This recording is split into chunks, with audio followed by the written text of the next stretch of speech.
اب ہم لندن سے دعوت دیتے ہیں میاں محمد نواز شریف سابق وزیر اعظم پاکستان.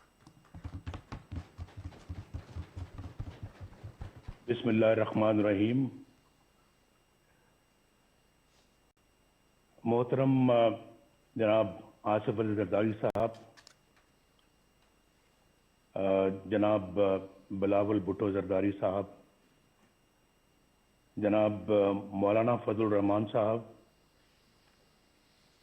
میرے بھائی محمد شہباز شریف صاحب، جناب محمود خان اچکزئی صاحب، محترم ڈاکٹر عبد المالک صاحب، محترم ساجد میر صاحب، جناب آفتاب احمد خان شیرپاؤ صاحب، جناب محسن خان داور صاحب، جناب جمال الدین صاحب، جمال دینی صاحب، اور جناب اویس شاہ نورانی صاحب، نہایت معزز قائدین، محترم شرکائے کانفرنس اور محترم خواتین و حضرات، السلام علیکم. بہت شکریہ جناب محترم آصف زرداری صاحب. اللہ تعالیٰ آپ کو بھی صحت تندرستی عطا فرمائے اور خیر و برکت عطا فرمائے. میری بہت ساری دعائیں آپ کے لیے بھی ہیں اور بلاول بھٹو زرداری صاحب کے لیے بھی ہیں. ان سے پرسوں بات کر کے مجھے بہت خوشی ہوئی اور بہت اچھی ہماری باتیں ہوئیں، اور جس پیار محبت سے انہوں نے مجھ سے بات کی میں کبھی نہیں بھلاؤں گا. میں کانفرنس کے میزبان جناب آصف علی زرداری صاحب کا اور بلاول بھٹو زرداری صاحب کا اور مولانا فضل الرحمان صاحب کا اور تمام معزز قائدین کا بے حد شکر گزار ہوں کہ مجھے اس کانفرنس میں اپنی بات کہنے کا آپ نے موقع فراہم کیا. میں وطن سے دور ہوتے ہوئے بھی اچھی طرح جانتا ہوں کہ وطن عزیز کن حالات سے گزر رہا ہے اور عوام کن مشکلات کا شکار ہیں. یہ کانفرنس نہایت ہی اہم موقع پر منعقد ہو رہی ہے، بلکہ میں تو اسے ایک فیصلہ کن موڑ سمجھتا ہوں. پاکستان کی خوشحالی اور صحیح معنوں میں ایک جمہوری ریاست بنانے کے لیے ضروری ہے کہ ہم ہر طرح کی مصلحت چھوڑ کر اپنی تاریخ پر نظر ڈالیں اور بے باک فیصلے کریں.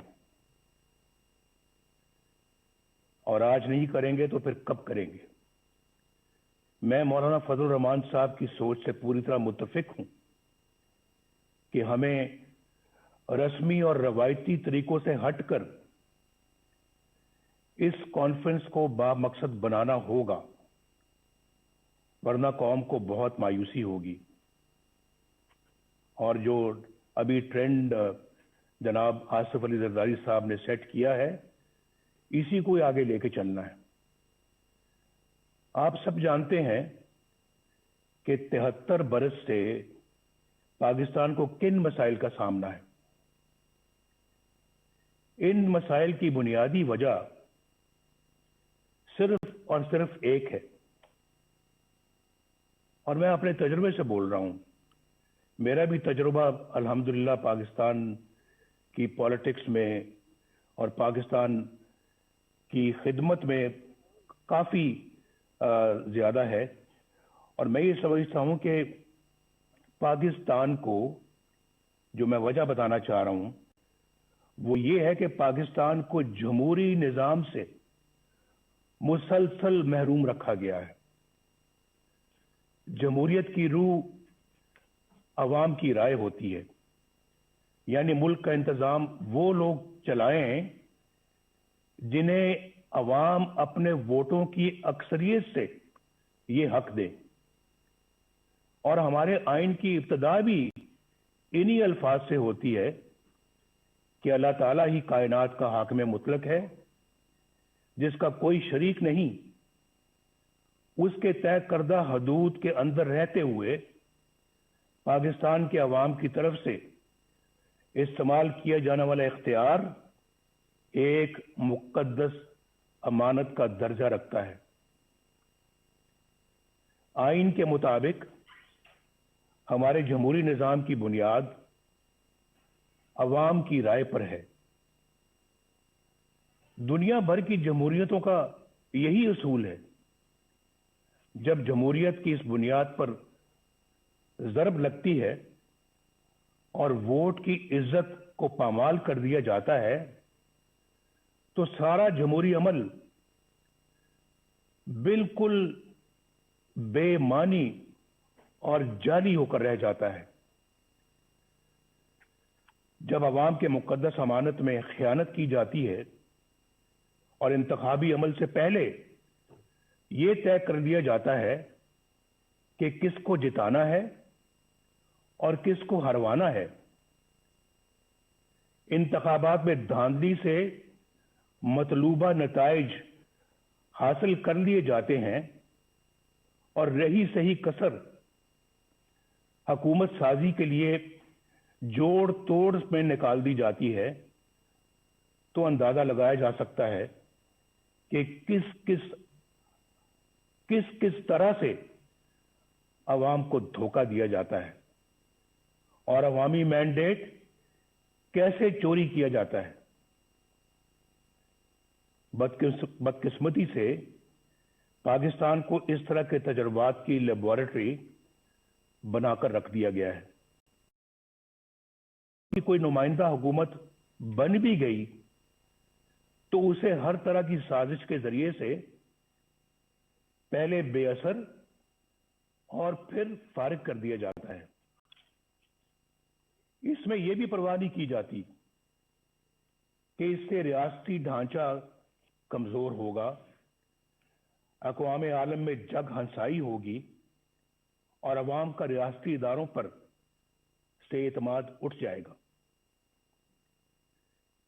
ये बात पाकिस्तान के बच्चे बच्चे की जुबान पर है कि 73 साला तारीख में एक बार भी किसी मुंतखब वज़ीर आज़म को अपनी 5 साल की आईनी मुद्दत पूरी नहीं करने दी गई। हर डिक्टेटर ने औसतन 9 साल गैर आईनी तौर पर हुकूमत की, जबकि अवाम के वोटों से मुंतखब वज़ीर आज़म को औसतन 2 साल से ज्यादा का अरसा शायद ही मिला हो। जर्नैलों की मुहिम जोई को रोकने के लिए 1973 के आइन में आर्टिकल 6 डाला गया, आर्टिकल 6, लेकिन उसके बाद भी 20 साल जर्नैली आमरीत के नजर हो गए। ख़वातीनो हज़रात और जनाब सदर, जब एक डिक्टेटर को आइन शिकनी के जुर्म में पहली बार अदालत के कटहरे में लाया गया तो आपने देखा क्या हुआ। क्या हुआ? मुझे यह कहते हुए दुख होता है कि जिस तरह हर माशल्लाह को अदालतों ने जायज करार दिया, डिक्टेटर्स को आइन से खिलवाड़ करने का इख्तियार दिया, 3 सालों के लिए दिया, उसी तरह 2 बार आइन तोड़ने वाले को बरियत का सर्टिफिकेट भी अदालतों ही ने दिया। उसे एक दिन तो क्या, 1 घंटे के लिए भी जेल में ना डाला जा सका। पूरी दास्तान है मेरे पास जो किसी वक्त सुनाऊंगा कि कहां से कहां ले गए, जबकि आइन पर अमल करने वाले अभी तक कटहरों में खड़े हैं और जेलों में पड़े हैं। हमारी तारीख में तकरीबन 33 साल का अरसा फौजी आमरीत की नजर हो गया। यहां सिर्फ एक डिक्टेटर पर मुकदमा चला, खसूसी अदालत बनी, कार्रवाई हुई, उसे आइन और कानून के तहत सजा सुनाई गई, लेकिन क्या हुआ? मैं पूछना चाहता हूं, क्या हुआ? क्या मुजरिम गिरफ्त में आ गया? क्या सजा मिली? ये सब तो दूर की बात। हुआ तो ये कि अदालती सिरे से गैर आईनी करार दे दी गई। यहां कोई ये अनहोनी बात नहीं, यानी पाकिस्तान में ये कोई अनहोनी बात नहीं कि किसी डिक्टेटर के बड़े से बड़े जुर्म पर भी कोई कार्रवाई ना हो, और अगर हो भी जाए तो कोई उसे छू भी ना सके, और अगर कोई फैसला आ भी जाए तो सिर्फ सजा ही नहीं, अदालत को भी हवा में उड़ा दिया जाए। लेकिन आखिर कब तक? कब तक? इसके बरक्स उन सियासतदानों को देखिए जो अवाम के वोटों से वजीर आजम बने। कोई कत्ल हो गया, कोई फांसी चढ़ गया, कोई हाईजैकर बन गया, चोर और गद्दार करार दे दिया गया, किसी को जलावतन कर दिया गया, और कोई उम्र भर के लिए नाअहल हो गया। उनके गुनाह और सजाएं खत्म होने में आ ही नहीं रही। वो झूठे मुकदमात में अपनी माओं, अपनी बहनों, अपनी बेटियों के साथ पेशियां भुगत रहे हैं। दरअसल ये सलूक पाकिस्तान के अवाम के साथ किया जा रहा है, और सजा भी पाकिस्तान के अवामी को मिल रही है। आप में से अक्सर को हुकूमत का भी तजुर्बा है। आप जानते हैं कि अवाम की हमायत से कोई जमहूरी हुकूमत बन जाए तो किस तरह उसके हाथ पांव बांध दिए जाते हैं, और किस तरह अवामी नुमाइंदों की तजलील और तहकीर होती है। किस तरह किरदार कुशी का एक मुनज़्ज़म सिलसिला शुरू हो जाता है। किस तरह कौमी मफाद के खिलाफ किसी सरगर्मी की निशानदेही करने पर उन्हें मुल्क दुश्मन और गद्दार करार दे दिया जाता है। खुलासा यह है कि यहां या तो मार्शल लॉ होता है, या फिर मुंतखब जमहूरी हुकूमत से कहीं ज्यादा ताकतवर पैरेलल यानी मुतवाजी हुकूमत कायम हो जाती है। एक पैरेलल निजाम चलता है। गालिबन एक बार साबिक वज़ीर आज़म यूसुफ रज़ा गिलानी साहब ने कहा था कि यहां स्टेट विद इन स्टेट कायम है, जिसे बर्दाश्त नहीं किया जा सकता। दुख की बात यह है कि अब मामला state with in the state से आगे निकलकर स्टेट अबव द स्टेट तक जा पहुंचा है। अवाम के हक हुक्मरानी को तस्लीम ना करने और नतीजतन मुतवाजी यानी पैरेलल हुकूमत का मर्ज ही हमारी मुश्किलात का और हमारे मसाइल की असल जड़ है। This is the root cause of our problems. ये जड़ है हमारे मसाइल की, और यही वजह है कि आलमी बरादरी में हमारी साख खत्म होकर रह गई।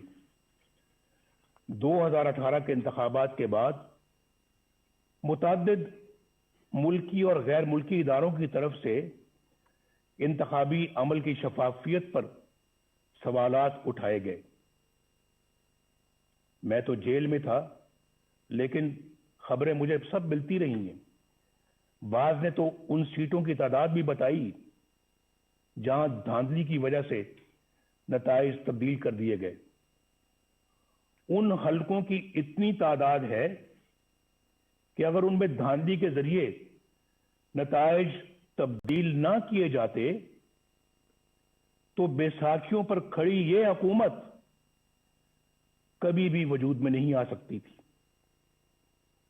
आज कौम जिन हालात से दो चार है, उसकी बुनियादी वजह वो लोग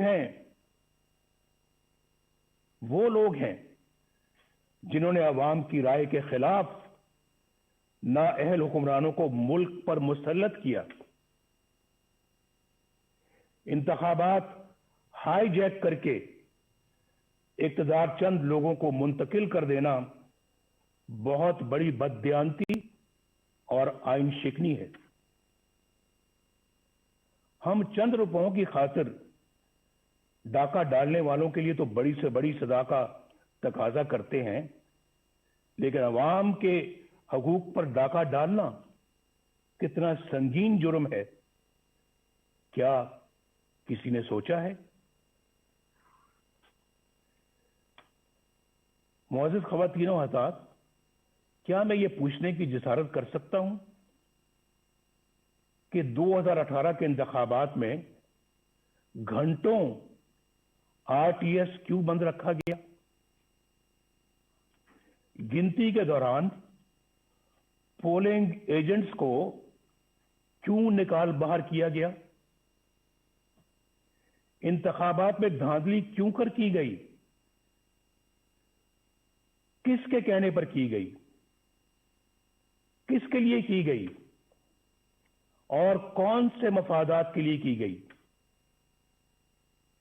इसमें साबिक चीफ इलेक्शन कमिश्नर और सेक्रेटरी इलेक्शन कमीशन को भी जवाब देना होगा, और जो लोग भी धांधली के जिम्मेदार हैं उन सबको हिसाब देना होगा। मोहतरम कायदीन कराम, जनाब चेयरमैन, इस नाअहल हुकूमत ने 2 सालों में पाकिस्तान को कहां से कहां पहुंचा दिया है, इसका कोई अंदाजा कर सकता है? पाकिस्तान की मईशत बिल्कुल तबाह हो चुकी है, या जो कहते हैं ना कि पाकिस्तान की मईशत तबाह हो रही है, नहीं, बात उससे बहुत आगे चली गई है। पाकिस्तान की मईशत बिल्कुल तबाह हो चुकी है। 5.8% की शरह तरक्की से आगे बढ़ता हुआ पाकिस्तान आज 0 से भी नीचे जा चुका है। पाकिस्तानी रुपया भारत और बांग्लादेश ही नहीं, अफगानिस्तान और नेपाल से भी ज्यादा नीचे गिर चुका है। जिस महंगाई पर हमने मुकम्मल काबू पा लिया था, वो आज कई गुना बढ़ चुकी है। गरीब और मुतवस्सित घरानों के लिए 2 वक्त की रोटी भी मुहाल हो चुकी है। बिजली और गैस के बिल अब आम आदमी पर बम बनकर गिरते हैं। आप कभी अंदाजा कीजिए, वाकईतन बम बन के गिरते हैं। पिछले 2 सालों में 1.5 करोड़ लोग गुर्बत की सतह से नीचे जा चुके हैं, और 1 करोड़ नौकरियों का झांसा देने वाले 1 करोड़ 20 लाख लोगों का रोजगार छीन चुके हैं। इस नालायक हुकूमत ने हर मामले पर यू टर्न लिया है। आज सरमायाकारी बिल्कुल खत्म हो चुकी है। सी पैक सख्त कंफ्यूजन का शिकार है। कर्जे खत्म कर देने का दावा करने वालों ने 2 साल की कलील मुद्दत में कर्जों में इतना इजाफा कर दिया है कि पिछले तमाम रिकॉर्ड टूट गए हैं। ये मैं फैक्ट्स और फिगर्स से सारी बात बता रहा हूं। और इसके बावजूद कोई एक भी बड़ा तरक्याती मंसूबा शुरू नहीं किया जा सका। वो पाकिस्तान जिसके बारे में बैनुल अक़वामी इदारे ये पेशगोई कर रहे थे कि अगले चंद साल में ये दुनिया की सबसे बड़ी 20 मईशतों यानी G20 में शामिल हो जाएगा, आज मुआशी तौर पर मफलूज होकर रह गया है। याद रखिए कि अगर पाकिस्तान में वोट को इज्जत ना मिली और कानून की हुक्मरानी ना आई तो ये मुल्क मुआशी तौर पर मफलूज ही रहेगा। और मैं खुले अल्फाज में ये वाज़ेह कर देना चाहता हूं कि ऐसे ममालिक अपने दिफा के काबिल भी नहीं रहते, खास तौर पर उस वक्त जब आपके दुश्मन आपकी कमजोरियों का फायदा उठा रहे हों। ख़वातीनो हज़रात, मुल्क बदअमनी, अफरा तफरी और जराइम का गढ़ बन चुका है। आए दिन ऐसी परेशान कुन खबरें आती रहती हैं जिनसे अवाम को अमन व अमान से मुताल्लिक दरपेश परेशानियों का अंदाजा बखूबी लगाया जा सकता है। शेखुपुरा सियालकोट रोड पर कौम की एक बेटी के साथ पेश आने वाला वाकया दिल दहला देता है। इस आने के बाद मजीद तकलीफ का बायस उस संगदिल पुलिस अफसर का है जो बुनियादी इंसानी इकदार से भी महरूम है। उसका बड़ा अलमिया यह है कि हुकूमत की तमाम तर हमदर्दियां कौम की बेटी के बजाय अपने चहेते पुलिस अफसर के साथ है। जनाब चेयरमैन, पाकिस्तान आबादी के लिहाज से दुनिया का छठा बड़ा मुल्क है, जोग्राफियाई एतबार से भी इंतहाई अहम है। पाकिस्तान की खारजा पॉलिसी बनाने का इख्तियार अवामी नुमाइंदों के पास होना चाहिए। हमारी खारजा पॉलिसी अवामी उमंगों और मुल्की मफादात से हरगिज मुतसादम नहीं होनी चाहिए। खरबों रुपए के नुकसान और हजारों जानें कुर्बान करने के बावजूद हम कभी फैटफ और कभी किसी और कटहरे में खड़े शर्मनाक सफाइयां पेश कर रहे होते हैं। जब कश्मीर का नाम जुबान पर आता है तो 73 साल से दी जाने वाली कुर्बानियां आंखों के सामने आ जाती हैं। कश्मीरी अवाम पर मजालिम का सिलसिला तो कई सालों से जारी है, मगर कश्मीर को हड़प करने का हौसला आज तक किसी का नहीं हुआ। अब भारत ने एक गैर नुमाइंदा और गैर मकबूल और कठपुतली पाकिस्तानी हुकूमत देखकर कश्मीर को अपना हिस्सा बना लिया है और हम एहतजाज भी न कर सके। दुनिया तो क्या अपने दोस्तों की हमायत भी ना हासिल कर सके। आखिर ऐसा क्यों है? क्यों हुआ ऐसे? क्यों हम आलमी तन्हाई का शिकार हो गए? क्यों आज हमारी बात दुनिया सुनने के लिए तैयार नहीं है? क्यों हमारे दरीना और शाना बशाना खड़े होने वाले साथी ममालिक क्यों हमसे दूर हो गए?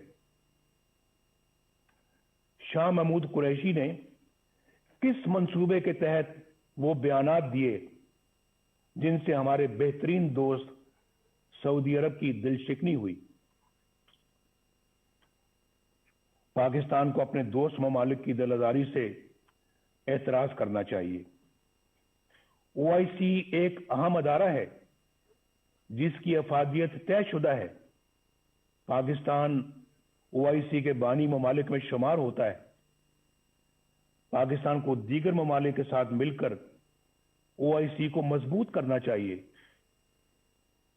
हमें सोचना चाहिए कि क्यों हमारे इंतहाई करीबी ममालिक भी आज हम पर एतमाद करना छोड़ गए। ये बहुत जो है ये फिक्र की बात है, लम्हा फिक्रिया है हमारे लिए।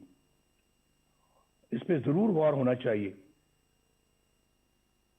लेकिन क्या इस तरह की हुकूमत होगी तो फिर यही कुछ होगा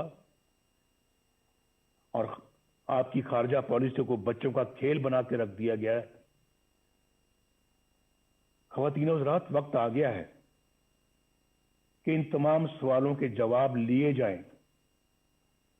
اگر اس کانفرنس میں پیپلز پارٹی سے تعلق رکھنے والے دو وزیر اعظم جناب یوسف رضا گیلانی اور جناب راجہ پرویز اشرف صاحب موجود ہیں، تو وہ اچھی طرح جانتے ہیں کہ سول حکومت کے گرد کس طرح کے شکنجے کس دیے جاتے ہیں،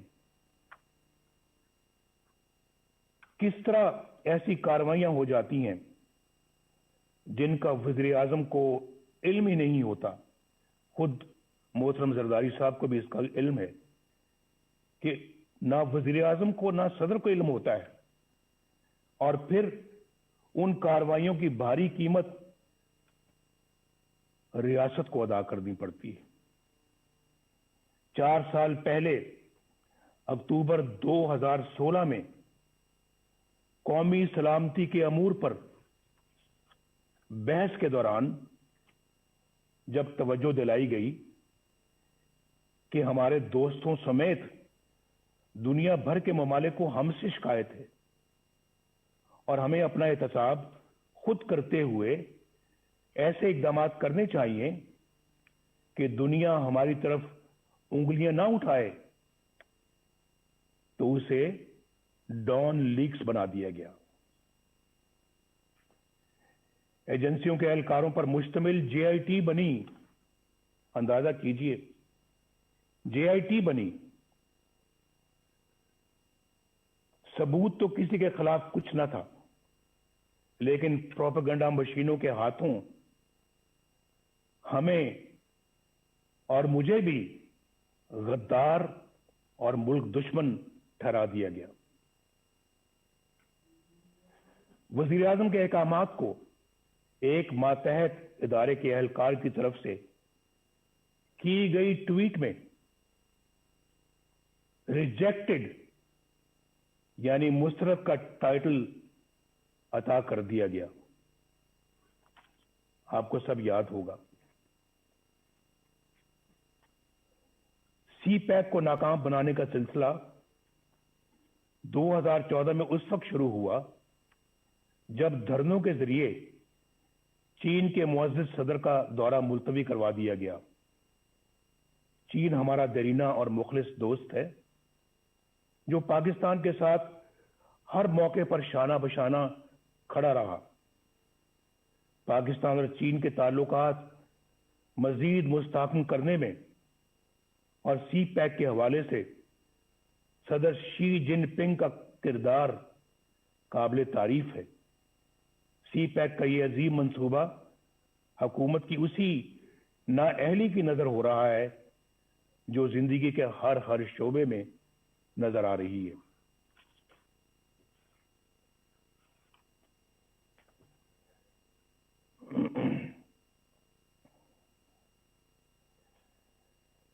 اگر میں یہ کہوں تو بے جانا ہوگا کہ سی پیک کے ساتھ پشاور کی بی آر ٹی جیسا سلوک ہو رہا ہے، جہاں کئی سال بیت گئے، منصوبے سے کئی گنا زیادہ رقم غرق ہو چکی، مگر نتیجہ آج بھی نظروں سے اوجھل ہے۔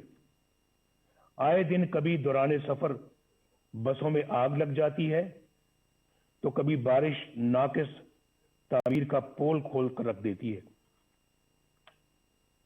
یہاں نیب کے کردار کا جائزہ لینا بھی ضروری ہے۔ سچی بات تو یہ ہے کہ ایک ڈکٹیٹر کے بنائے ہوئے اس ادارے کو برقرار رکھنا ہماری غلطی تھی، لیکن یہ بھی سچ ہے کہ ہم نے کبھی نہیں سوچا تھا کہ یہ ادارہ اس حد تک گر سکتا ہے۔ یہ ادارہ نہیں بلکہ اندھے حکومتی انتقام کا اعلی کار بن چکا ہے۔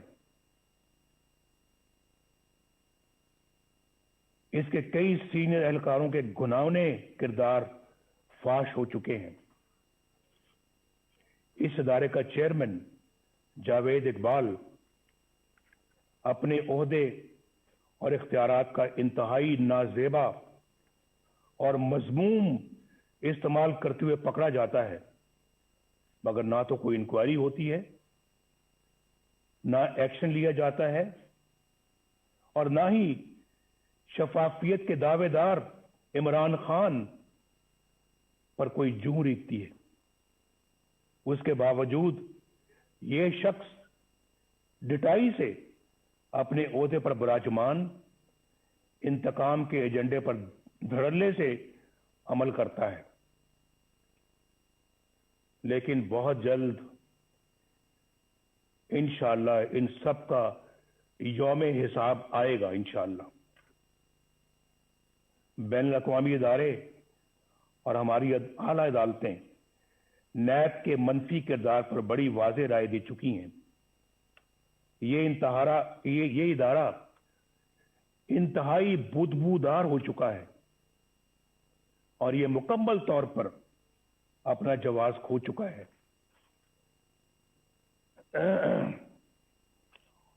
ऑपोजिशन के लोग इसका निशाना बने हुए हैं, जो अपने घर की खवातीन के साथ नैब के दफ्तरों, अदालतों और जेलों में रुल रहे हैं।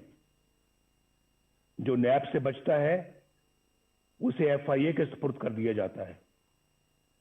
जो एफआईए से बचे वो एंटी नारकोटिक्स के हत्थे हाथे चढ़ जाता है, और जो वहां से बच जाए उसे किसी भी झूठे मुकदमे में पकड़ लिया जाता है। 2018 में सेनेट के इंतखाबात से कुछ अरसा पहले ख़वातीनो हज़रात एक मज़मूम साजिश की गई। मैं आपकी तवज्जो मबजूल करा रहा हूं। उस मज़मूम साजिश के जरिए बलोचिस्तान की सूबाई हुकूमत गिरा दी गई। उसका मकसद क्या था मालूम है आपको? उसका असल मकसद सेनेट के इंतखाबात में सामने आया। उस साजिश के किरदारों में लेफ्टिनेंट जनरल आसिम सलीम बाजवा, जो उस वक्त वहां के कोर कमांडर थे, सदर्न कमांड के कमांडर थे, उनका नाम भी आता है। ये वही जनरल आसिम सलीम बाजवा हैं जिनके खानदान की बेपनाह दौलत और दुनिया भर में फैले हुए असासों की तफसीलात पूरी कौम के सामने आ चुकी हैं। उन हकाइक को ना सिर्फ छुपाया गया बल्कि मुबैना तौर पर एससीसीपी के सरकारी रिकॉर्ड में रद्दोबदल भी की गई। 15-20 साल के अरसे में अरबों रुपए के ये सासे कहां से बन गए, ये पूछने की किसी की मजाल नहीं। मीडिया पर खामोशी छा गई। ना नैब हरकत में आई, ना किसी अदालत ने नोटिस लिया, ना कोई जेआईटी बनी और ना कोई रेफरेंस दायर हुआ, ना कोई मॉनिटरिंग जज बैठा, ना कोई पेशी हुई, ना कोई सजा। अंदाजा लगाइए बाप, एहतसाब का नारा लगाने और एनआरओ ना देने के बड़े बड़े दावे करने वाला इमरान खान, उन्होंने भी इस एहसासों के जराए पूछने की जरूरत तक न की, बल्कि एक पल में उन्हें ईमानदारी का सर्टिफिकेट जारी कर दिया गया। ये सारा कुछ आपके सामने हुआ है। मीडिया पर पहली बार इस स्कैंडल का जिक्र उस वक्त हुआ जब जनरल आसिम सलीम बाजवा तरदीद के लिए खुद टीवी पर आए। इस हुकूमत के 2 सालों में यह कोई पहला माली बदनवानी का स्कैंडल नहीं। यहां कई इंतहाई संगीन स्कैंडल सामने आ चुके हैं जिनका नुकसान बराह रास्त गरीब आवाम को पहुंचा। हुकूमत में बैठे लोग बाकायदा प्लानिंग से आटे, चीनी और दवाइयों की कीमतें आसमान पर ले गए। याद है ना आपको, जब हम छोड़कर गए थे चीनी 50 रुपए किलो थी, आज कितनी है? आज कहते हैं 100 रुपए तक जा पहुंची है। और आटे की कीमतें भी देख लें आप, दवाइयों की कीमतें आसमान तक पहुंच गई हैं। अवाम के खरबों रुपए लूट लिए गए। मुल्क का हुक्मरान अगरचे दिन रात करप्शन माफियाज और एनआरओ का डंडोरा पीटता है, लेकिन चीनी की कीमत बढ़ाने में खुद उसकी जात मुलव्विस है। क्या नैब उसे तहकीकात के लिए गिरफ्तार नहीं करेगा? क्या उस पर कोई रेफरेंस दायर नहीं होगा? अलीमा खान साहिबा, जो कोई जद्दी पुश्ती रईस नहीं, बस खैराती इदारों की फंड रेजिंग करती रहती हैं, उनके बैरून मुल्क असासों के जराए की नैब कभी कोई छानबीन नहीं करेगा? बनी गाला में इमरान खान के जाती घर, उसकी गैर कानूनी तामीर की फाइल क्या यूं ही बंद रहेगी? फॉरेन फंडिंग केस, जिसमें बेशुमार माली बेजाब्तगियां हैं और करप्शन है, जिनकी गवाही खुद पीटीआई के रहनुमा दे रहे हैं, इतने साल गुजर जाने के बावजूद क्या इलेक्शन कमीशन उन पर कोई फैसला नहीं करेगी? ये बड़े ऐसे जानदार सवालात हैं जिनका आज तक कोई जवाब सामने नहीं आया।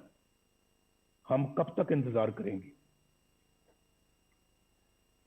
क्या इन तमाम लोगों पर कोई फौजदारी मुकदमा कायम नहीं होगा? क्या बनी गाला में जमीन की खरीद की मनी ट्रेल पर कोई जेआईटी नहीं बनेगी कि ये इतनी बड़ी जायदाद कहां से बनी और कैसे बनी? उसमें बहुत करप्शन और शुकूक शुबात है। कल असेंबली अरकान के टैक्स कोषवारों की तफसील सामने आई।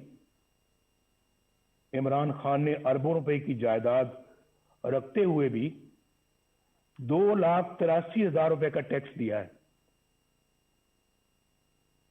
भाई सवाल यह है कि जब आमदनी इतनी कलील है, इतनी कम है, तो आपके लाहौर जमान पाक के घर पर खर्च होने वाले करोड़ों रुपए कहां से आए? ये बताना होगा। क्या नैब इन आमदन से ज्यादा असासों पर कोई एक्शन नहीं लेगा? एहतसाब के इदारों को अपोजिशन के सिवा किसी के एहसास से नजर नहीं आते और ना ही किसी की आमदनी के जराए। रियासत मदीना तो बहुत बुलंद व बरतर मिसाल है। कानून और इंसाफ का अदना सा म्यार रखने वाली रियासत में भी ऐसा नहीं होता। क्या कुछ लोग इस दोहरे म्यार की वजह से किसी जुर्म के बगैर सजाएं पाते रहेंगे और कुछ लोग सब कुछ करके भी बेगुनाही और मासूमियत के सर्टिफिकेट हासिल करते रहेंगे? कौम कब तक देखने और जानने के बावजूद खामोशी से ये सब कुछ सहती रहेगी? क्या हम ऐसा पाकिस्तान अपनी आने वाली नस्लों के लिए छोड़ना चाहते हैं? फैसला कर लें आज। क्या हम ऐसा पाकिस्तान अपनी आने वाली नस्लों के लिए छोड़ना चाहते हैं?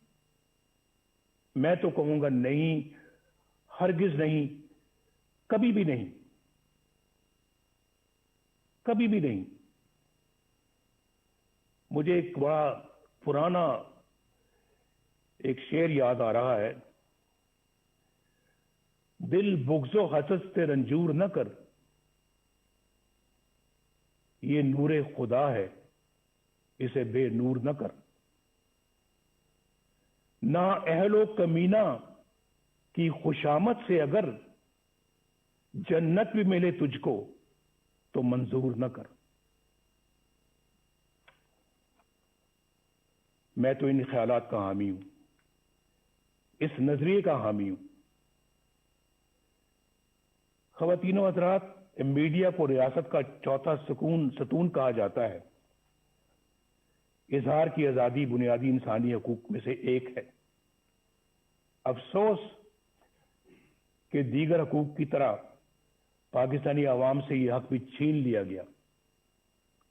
एक तरफ मुझे सियासी जमातों का ब्लैकआउट नजर आता है और दूसरी तरफ गैर सियासी और गैर जमहूरी अनासर का बेरोक टोक प्रोपेगेंडा। कहीं मुझे चैनलों की गैर कानूनी बंदिश नजर आती है तो कहीं अखबारात और जरायद की मखसूस इलाकों में तकसीम पर पाबंदियां। रियासती ताकत से मीडिया की जुबानबंदी कहां का इंसाफ है। सहाफियों, बिलखसूस खवातीन सहाफियों को सरकारी एजेंसियों का उठाकर ले जाना और तशद्दुद पर निशाना बनाना बुज़दिलाना और इंतहाई काबिल मुज़म्मत है। सीनियर सहाफियों को चैनलों या अखबारात की मुलाजमत से बर्खास्त करवा देना, बेबुनियाद मुकदमात में उलझा देना और कैद में डाल देना क्या एक जमहूरी रियासत का तरीका है? मैं इस कॉन्फ्रेंस के शुरुका से दरखास्त करूंगा कि सब मिलकर ये अहद करें कि हम मीडिया और ज़राए अबलाग की हिफाजत करेंगे और इसकी आज़ादी पर कोई कदगन कबूल नहीं करेंगे।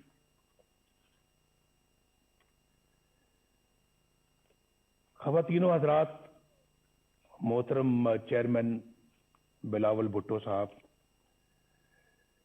जमहूरियत को कमजोर करने और अपना मखसूस एजेंडा नाफिज करने के लिए तकसीम करो यानी डिवाइड एंड रूल यानी लड़ाओ और हुकूमत करो की पॉलिसी मामूल बन चुकी है।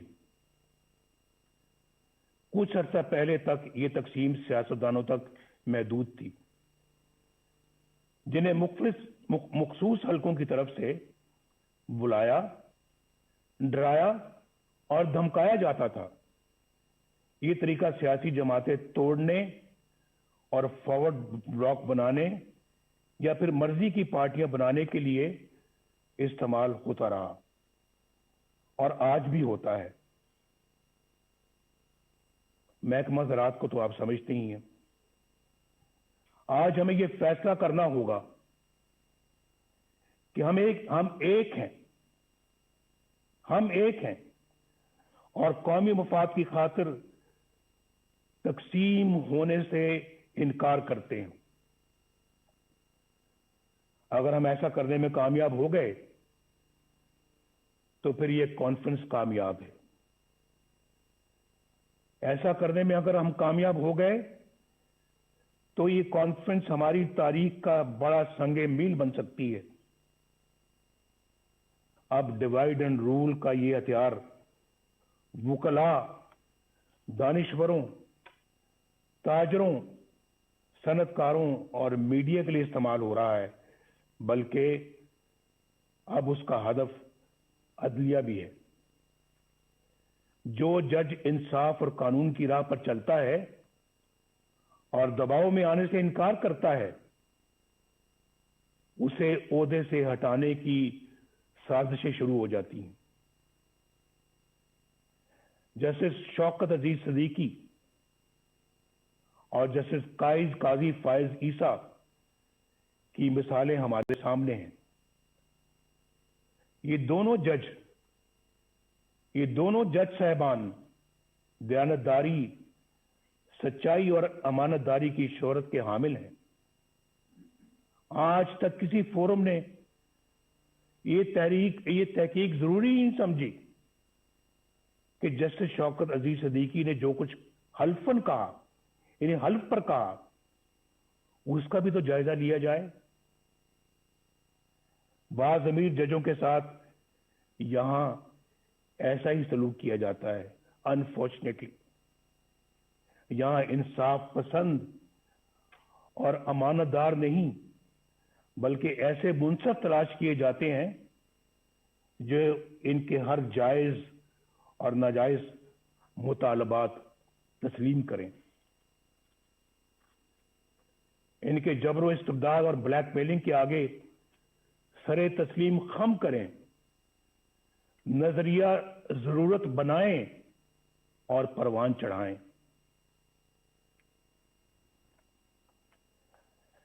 آئین کو سیبوٹاج کرنے والے ڈکٹیٹروں کے اقدامات کو قانون کا جامہ عطا کریں، ان کے گلے میں ہار پہنائیں، ان کو ویلکم کریں، خوش آمدید کہیں ان کو، آپ نے تو بہت اچھا کام کیا ہے، آپ کی تو ضرورت تھی آج، یہ تو کام بہت پہلے ہو جانا چاہیے تھا، آپ نے ماشاءاللہ لیٹ لگایا ہے، یہ پہلے لگانا چاہیے تھا۔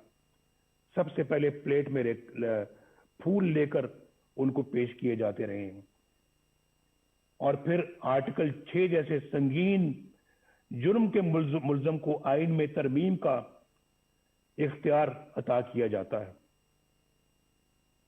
یہ سب تماشا آپ نے اپنی آنکھوں سے دیکھا ہے، اس کے باوجود یہ سب کچھ دوبارہ کہنے کی نوبت آ رہی ہے۔ یعنی یہ سب کچھ ہو رہا ہے اور عوام کے منتخب وزیر اعظم کو پھانسی دیں، جیلوں میں ڈالیں، جلا وطن کریں اور ان کو اور ان کے خاندان کو ذلیل و رسوا کریں۔ اس کانفرنس کو آئین کی حکمرانی اور ووٹ کی عزت کے تحفظ کے لیے آج ایک جامع لائے عمل تجویز کرنا چاہیے۔ اگر میثاق جمہوریت کی بنیاد پر کسی نئے میثاق کی تشکیل ضروری ہو تو اس پر غور کیا جانا چاہیے۔ متوازی یعنی پیرل حکومت کی بنیادی مسئلے کو حل کرنے کے لیے ٹھوس حکمت عملی بنائی جائے۔ عوام کی رائے پر اپنی رائے مسلط کرنے کا نتیجہ سکوت ڈھاکہ کی شکل میں سامنے آیا تھا، لیکن اس عظیم سانے کو بھی بڑی سرد مہری کے ساتھ فراموش کر دیا گیا۔ میری تجویز ہے کہ یہ کانفرنس حمود الرحمان کمیشن کی سفارشات کو عوام کے سامنے لائے۔ بہت دفعہ اس کا ذکر ہو چکا ہے اور بار بار ہو چکا ہے، کئی سالوں سے ہو رہا ہے، کئی دہائیوں سے ہو رہا ہے، لیکن میرا خیال ہے کہ آج انہیں عملی جامہ پہنانے کا عہد کرنا چاہیے اور اسے اپنے ایجنڈے کا حصہ بنانا چاہیے۔ اس طرح کے ٹھوس اقدامات ہی سے ملک کو اس دلدل سے نکالا جا سکتا ہے۔ اس وقت ہماری اولین ترجیح اس غیر نمائندہ اور نااہل اور سلیکٹڈ حکومت اور اس سے کہیں زیادہ اہم اس نظام سے، جس کا میں نے ذکر کیا ہے، اس سے نجات حاصل کرنا ہے۔ عمران خان ہمارا ایز سچ ہدف نہیں ہے، ہمارا مقابلہ عمران خان سے نہیں ہے۔ یہ میں الیکشن سے پہلے بھی کہہ چکا تھا اور آج بھی کہہ رہا ہوں۔ آج ہماری جدوجہد عمران خان کو لانے والوں کے خلاف ہے اور ان کے خلاف ہے جنہوں نے اس طرح انہیں الیکشن چوری کر کے اس طرح کے نااہل بندے کو اس جگہ پر لا کر بٹھایا ہے اور ملک کو برباد کر دیا ہے۔ یہ ملک ہمیں تمام چیزوں سے زیادہ عزیز ہے، جس نے عوام اور اپوزیشن کے ساتھ ساتھ اچھی شہرت کے حامل جج صاحبان کو بھی نشانہ بنا لیا ہے۔ یہ تبدیلی عمل میں نہ آئی تو یہ نااہل اور ظالمانہ نظام ملک کو ناقابل تلافی نقصان پہنچا دے گا۔ ہمیں یہ بھی نہیں بھولنا چاہیے कि हमारे दुश्मनों के अज़ाइम क्या हैं। उनके अज़ाइम को नाकाम बनाने के लिए मजबूत मईशत के साथ साथ मजबूत दिफाई निज़ाम की भी ज़रूरत है। हमने पहले भी इस मुल्क को अल्हम्दुलिल्लाह एटमी कुव्वत बनाया है और हर वो ज़रूरत पूरी की है जिसके लिए हमारे दफा को ज़रूरत थी। हमारी कौमी सलामती के लिए ज़रूरी है कि हम अपनी मईशत के साथ साथ अपनी मुसल्लह अफवाज को भी मजबूत से मजबूत तर बनाएं। हमने इस काम में माजी में भी कभी कोई कसर नहीं छोड़ी, कोई कोताही नहीं की और आइंदा भी हमारी ये तरजीह रहेगी। हमारे दफा की मजबूती और कौमी सलामती के लिए सबसे अहम ये है कि हमारी मुसल्लह अफवाज आईने पाकिस्तान अपने दस्तूरी हल्फ और कायदे आज़म की तलकीन के मुताबिक खुद को सियासत से दूर रखें और अवाम के हक़ हुक्मरानी में मुदाखलत न करें। किसी के कहने पे प्राइम मिनिस्टर हाउस के गेट फलांकर प्राइम मिनिस्टर हाउस में दाखिल होकर प्राइम मिनिस्टर को गिरफ्तार न करें, बंदूक की नोक पर गिरफ्तार न करें। ऐसा इन आंखों ने देखा है, उसका मुशाहिदा किया है। वो मंजर मेरी आंखों के सामने रहते हैं और बड़ा दुख होता है कि हमने अपने मुल्क को क्या बना दिया है, एक तमाशा बना दिया है, अपनी नजरों में भी और दुनिया की नजरों में भी। जनाब चेयरमैन और मुअज़्ज़िज़ ख़वातीनो हज़रात, आखिर में मैं आपको यकीन दिलाता हूं कि APC इत्तफ़ाक़ राय से जो भी हिकमत अमली और लाए अमल तरतीब देगी, मुस्लिम लीग नून उसका भरपूर साथ देगी। शहबाज शरीफ साहब यहाँ पर बैठे हैं, हमारी पार्टी के दीगर कायदीन बैठे हैं, इंशाल्लाह हम भरपूर साथ देंगे और एक सेकंड के लिए भी पीछे नहीं हटेंगे। मैं अपनी ये गुजारिश एक बार फिर दोहराना चाहता हूं कि APC रवायत से हटकर हकीकी तब्दीली के लिए ठोस और मुअस्सर इक़दामात तजवीज़ करे। हमारे कई दोस्त आज कैदोबंद की सऊबतें काट रहे हैं। जनाब खुर्शीद शाह साहब, कोरोना में मुब्तला हमजा शहबाज शरीफ साहब, मीर शकील उर रहमान साहब और दीगर साथी नाकर्दा गुनाहों की सजा में जेल काट रहे हैं। हमारा मकसद बड़ा है। कल यही कुर्बानियां हमारी नई सुबह की असास और हमारी मंजिल के हसूल का इंशाअल्लाह बाइस बनेगी।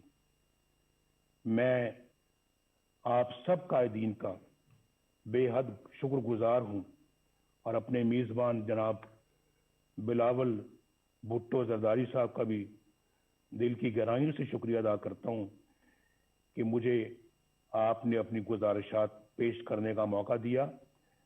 मेरी और पूरी कौम की दुआएं आपके साथ हैं। अल्लाह हाफिज। पाकिस्तान पाइंदाबाद।